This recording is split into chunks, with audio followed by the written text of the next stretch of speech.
SofaScore, our sponsorship partner for today. And if you want to download the app, the link is, well, the QR code is right there in the right on the screen, right there, right below me. Scan it with your phone and download the app. Is what we use pretty much to look at all the stats, the facts, to analyse the game after. It's got some really in-depth stats there, like heat maps and they're literally always asking as well, what is this app? What is this app? What is this app? That app is SofaScore. So go check it out. It's a really, really great app, and will really help support the channel as well if you do go download the app. But it also benefits yourself because you'll get all the stats ahead of your mates. So go check it out. Exactly. So Sim, international break is done. We are back. Premier League action. I believe we've got about 5 or 6 home games in our next 7 games or something. I think in our next 9 games, 7 of them are at home. So it's really 10, important. 7 and 10 or something like that. Really important we make the most out of this run now. Because we've been sitting on that Brighton game for way too long now. 2 weeks we've had to sit on that, and Ange said that he's gonna go mad at them when they got back. Let's hope he's done that, and let's hope that they come out with like a renewed sense of energy. Yeah, I mean, watching his press conference, it sounds like he's a bit more measured maybe than because he said in an interview on Optus that he was going to explode, or he's been wanting to explode for like 2 weeks. But he's kind of, I think maybe I think you're very emotional after the game, aren't you? And he clearly was after that Brighton game. You can see how it affected him in the post-match interviews. Going in hard on the players, not doing the fundamentals, all that stuff. But listening to him now in the press conference, and I think it's only natural. It's been 2 weeks. You analyse what went wrong. You take the good and the bad, and you're probably not as emotional or you're not as angry as you probably were just after the game. So I reckon he's probably taken a bit more of a measure. I don't think he's given them the right act as soon as they get back in the building, but I'm probably sure he lets them know where they went wrong. Yeah, I hope he did give them the right act, to be honest, because a lot of them did deserve it after that game, to be honest. And he said that it was going to be his form of therapy, so that might be a reason why he's so calm in the press conference today, because he's had that therapy. But look, big game. We're going to get into the predicted lineup first and foremost. Ange has been speaking in the press conference. We've got some good injury news to tell you today. Very good injury news. So pretty much a full bill of health. The only player still not available who should be available next week is Wilson Odobert, who's obviously suffered that injury against Coventry and has been out since then. But Sonny and Richarlison back and ready to go. He said on Sonny, he's had a really good 2 weeks and he's ready to go. He's absolutely chomping in the bit to get going as well. So that's really positive. And he said on Richarlison, it was interesting what he said. He said he probably recovered from his injury 2 weeks ago, but they've been taking great care with him, being cautious with him. And he said he's now trimmed down, he's looking leaner, and he looks ready to go. And he's an infectious member of the group, and it's really, really great to have him back with the squad. So he said he's good to go. So he's going to be in the squad. He said about Lucas Bergvall, he picked up a little niggle on international duty, but he's been able to train today, so he's available as well. So pretty much a clean bill of health, which is really, really great. Yeah, I can't remember the last time we've sat here and said that, but let's touch wood, no players get injured tomorrow, because we need this. We need this, chunky group and to go into these, 2 games a week now. Well, yeah, not too chunky. Let's hope they're all not overweight, but it's all good. Let's go into predicted lineup 4-3-3 formation as per usual. I think this is probably one of the easiest predicted lineups that we've had to do under Ange Postecoglou.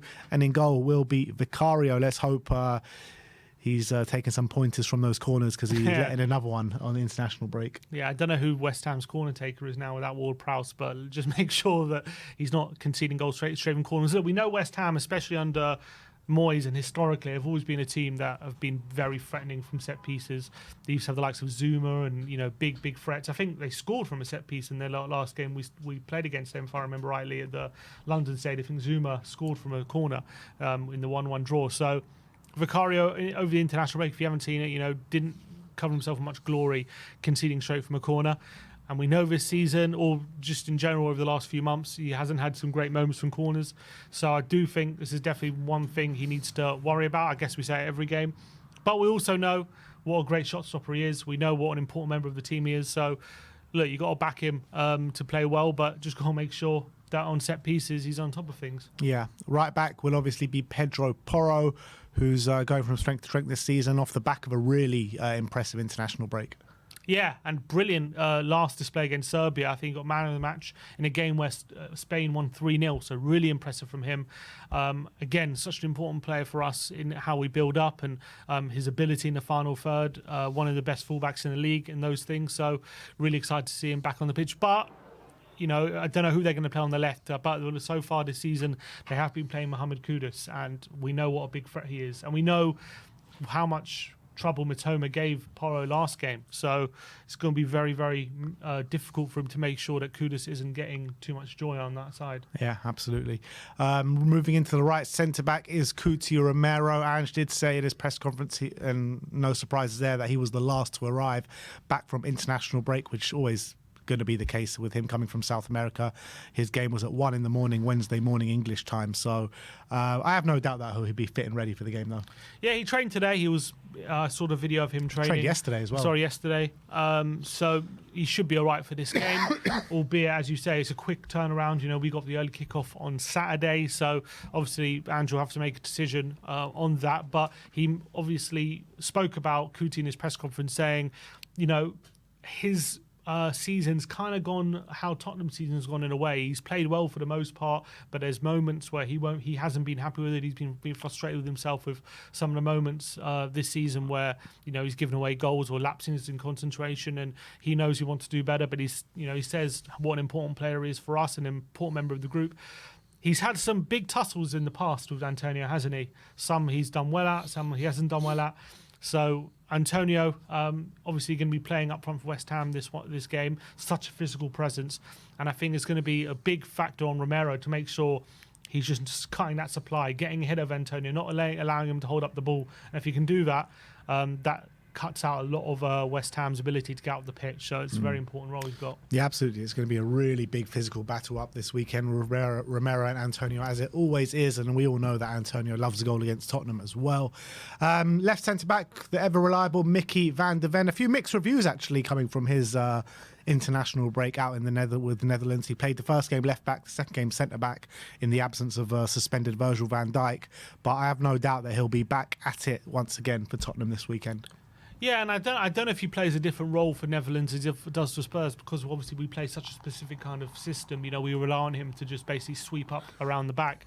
And I think for Netherlands, I don't know if they're as adventurous potentially in the way they play. So is he doing a lot more defending, a bit deeper, rather at Spurs? He's defending a lot higher a lot of the time.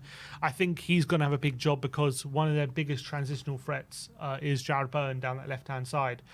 And Van der Ven making sure that if they're going to play balls over the top or in behind, he's getting ahead of Bowen, because if you allow Bowen opportunities on his left foot with space in behind, we know what a big threat he is. We know how good he is. So Van der Ven's got a big job. I do worry about him a bit when it comes up against going toe-to-toe with Antonio, in terms of Antonio backing into him and being more physical. I back Romero more in those situations than Van der Ven. So I'm hoping Van der Ven can deal with that, but I think his main job is just to make sure that West Ham aren't exploiting the space that we are inevitably going to leave.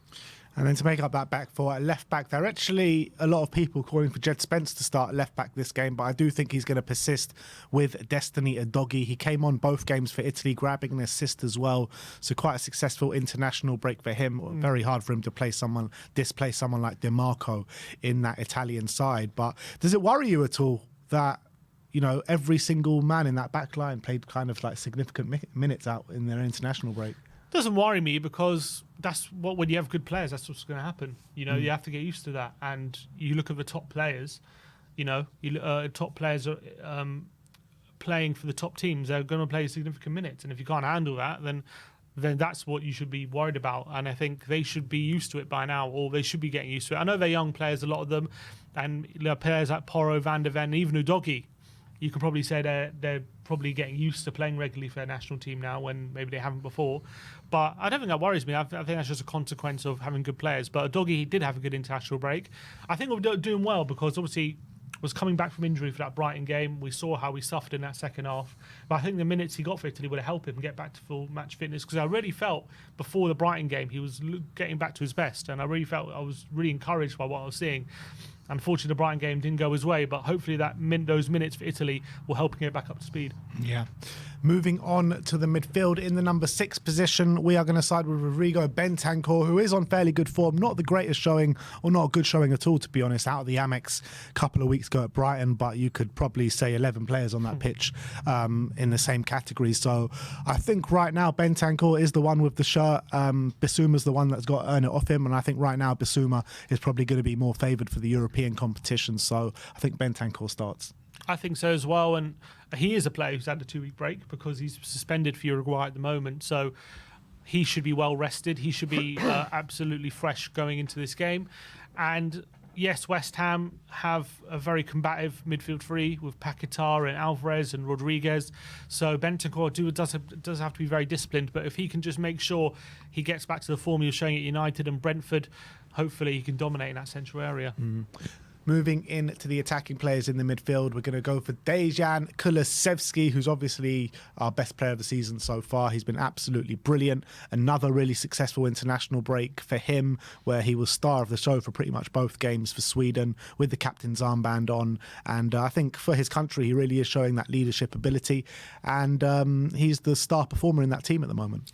Yeah, it's really, really great in my opinion. Taking more responsibility for your national team, I think will give him more sense of authority in this Spurs team as well. We've seen this season how he's taken his game onto a new level. I was listening to Ange, I think he was doing an interview for Spurs, talking to Ben Haynes, and they were talking about Kulusevski, and he was saying how this season, Kulusevski moving into a new role, he's taken his game to a new level. He's really brought a new dimension to the team, and I think that's nothing that we haven't seen on the pitch, and it's nothing new to us. But it's good to hear Ange acknowledge that and just hear him talk about how good Decky's been this season, and he's going to have such an important role to play in this one as well. We saw West Ham last season came to the Tottenham Stadium. I know they're a new team this season, but they came to the Tottenham Stadium, and yes, we dominated, but maybe we lacked that cutting edge and we lacked that ability in the final third. And maybe if we had, a Decky in the middle next to Maddison. I think Maddison was injured that game anyway, but if we had those two players in the middle with that real offensive quality like we do today, tomorrow, maybe it could have made a difference. So I think Kulusevski's got a very important role to play. Yeah, as he does every game. And alongside him in the middle of the park will be James Maddison, who they kind of like... He plays a kind of different role this season, doesn't he, now Kulusevski's in the team? He does drop a bit deeper and try and knit that play together. He's always trying to be like quite physical as well, with constant amount of duels that he's always trying to contend with. So Maddison as well, like you say, kind of trying to combat this physical West Ham midfield will be very important too. Definitely another player. Actually, our whole not Kulusevski, but Bentancur and Maddison also didn't go away in international break, so he's also had 2 weeks to kind of it's not put his feet up, because I'm sure he's been in training, but he's going to be fresher. He hasn't had those grueling international games. He hasn't gone away. He's been with the group, so really excited to see him back on the pitch. I think he's been brilliant. I think in the last few games, I think, to be honest, the whole season, it's gone under the radar how good he's been for most of it. I think he's much better than he was, especially back end of last season. I think he's getting back to his best, and I think this game is going to be another really important game for him. Yeah, maybe a bit of extra motivation. I mean, maybe he won't see it like this because he's good. I mean, I don't doubt that Maddison doesn't try 100% every game, but maybe there is that bit of extra motivation now that England do have a new manager after falling out of favour under Southgate. Yeah, I think, in a way, how when any team gets a new manager, it's like a clean slate, isn't it? And everyone kind of puts in their all. That's why sometimes you get a new manager bounce. And maybe with England, the English players, they'll see it that way as well, especially players who maybe aren't currently in the setup. So Bentancur, Decky and Maddison in the middle three. On the right-hand side is going to be the man on fire, 7 in his last 7 games, and that is Brennan Johnson. Let's hope he can make it 8-8 this weekend. Yeah, and who would bet against it, to be honest, because he's in flying form. He just seems to be playing with a swagger. He seems such in confident mood. Obviously got a goal for Wales as well, but he didn't play the second game because first of all apparently got a knock, but he's also suspended, but seems to have got through it fine. He seems to be absolutely fine for this one, so really excited for him to play again, and want to see if he can make it A&A. Like, every game is just another opportunity to notch another goal up, and that makes it really exciting. So why not? Why can't he make it A&A? Is he the form player in the league at the moment? I don't know about in the league, but he's definitely I mean, I don't even think he's the form player in this Spurs side. I think Kulusevski's still probably in better form than him. But look, don't get me wrong. He's playing unbelievably well at the moment, and I couldn't be happier with what he's producing on that football pitch.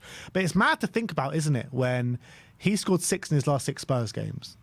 Harry Kane did that and broke a record in doing that, what was set 5 years ago, whatever it was. Mm-hmm. It's mad to think that if Brendan scores this weekend, he breaks Kane's record of scoring in consecutive games. Wow, maybe Vardy should watch out. What was that, 11? I think it was. That was Premier League games, though, was 11. I think it was.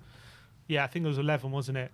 And Maybe it was just 12. Premier League. Yeah, just Premier League. So Premier League's only 3. He's got a long way to go till that. But why not? Well, look, it's got to start somewhere, doesn't it? Yeah. Up front will be big Dom Solanke. I want to see him get in some more goal-scoring positions in this game. I want to see him put the ball in the back of the net. But again, I couldn't be happier with what Solanke's showing. I think with him dropping deep, his physicality, his pressing, I think he's doing everything to a really high standard, apart from maybe showing that finishing ability that we saw at Bournemouth. So I want to see him do that this weekend. Yeah, of course. Obviously up against 2 very physical centre-backs in Todibo, probably because he just came in against Ipswich, and Max Kilman, who are clearly very physical centre-backs. Obviously, Solanke will back himself because he's such physical presence himself, but he'll probably be a bit frustrated because if this game was a few weeks ago, he's probably up against Mavropanos and not Todibo, but now Todibo's back in the team, it's going to be that much more difficult for him. But I think the way he's settled his way into the team has been brilliant. I thought against Brighton he was fantastic, and look, he's got his work cut out, but I'm sure he can get the best of them. Yeah, and to make up that final 11 on the left-hand side, it's the return of the captain of the talisman, Son Heung-min, and it's such a breath of fresh air to see him back in the lineup. Timo Werner has played the last couple of games, and you just get the feeling like if Son was playing in those games, like all those chances that the crosses that, in the first minute against Brighton, that cross that was just literally a simple ball over to Brennan Johnson. Brennan would have been able to slot that home against Manchester United. If he gets to those positions that Werner was getting in, we probably would have had a hat-trick that day. So it's so great to see Sonny back. Yeah, and it was interesting, again, hearing Ange talk about it, because he said Son, we've missed him, and he said against Brighton we missed him, which is, I don't know whether it was intentional or not, but maybe it was a bit of a dig of Timo Werner saying we missed Sonny against Brighton in that game, because obviously we know Werner had a few opportunities in that one.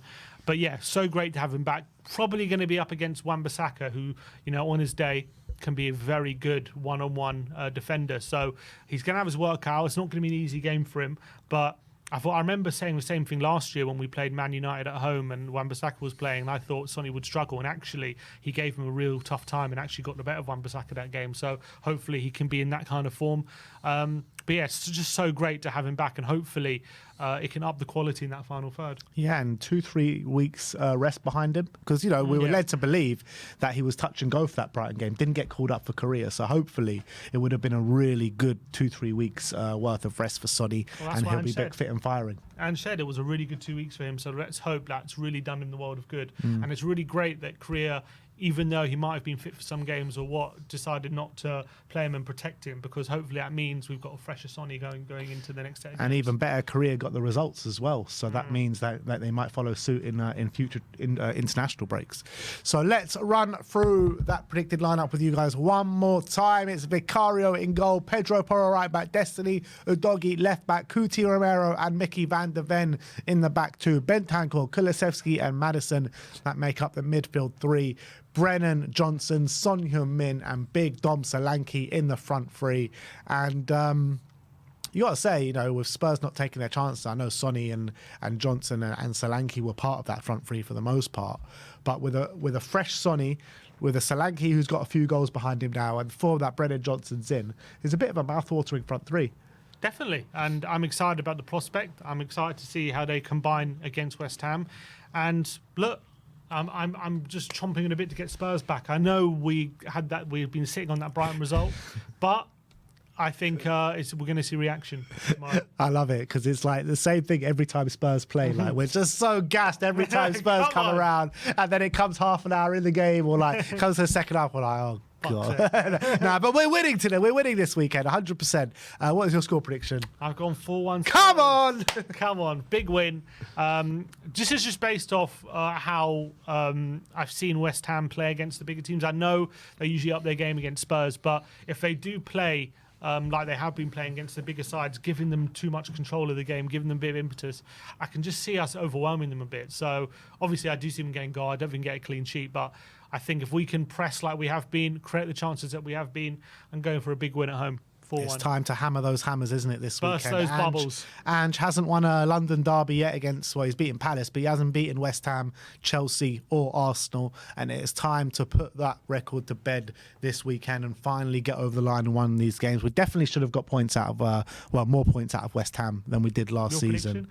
I'm getting to it. I'm getting to it. I'm building up. Let me land, bro. You've thrown me off track now, but we're going to win, and we're going to win 2-1. I think it's going to be a tight game. West Ham, you know what they're going to bring. They're going to bring grit. They're going to bring hard work on the back of a 4-1 victory as well, just before international break. Maybe that's a sign of their fortune starting to change this season with a new manager and many new players in the new squad. So I think it'll be a very closely fought game, but I think Spurs' quality will shine through with that front line that I was talking about. So yeah, I'm going to go for 2-1 to Spurs. That is our predicted lineup. I want to know your score predictions in the comments section as well.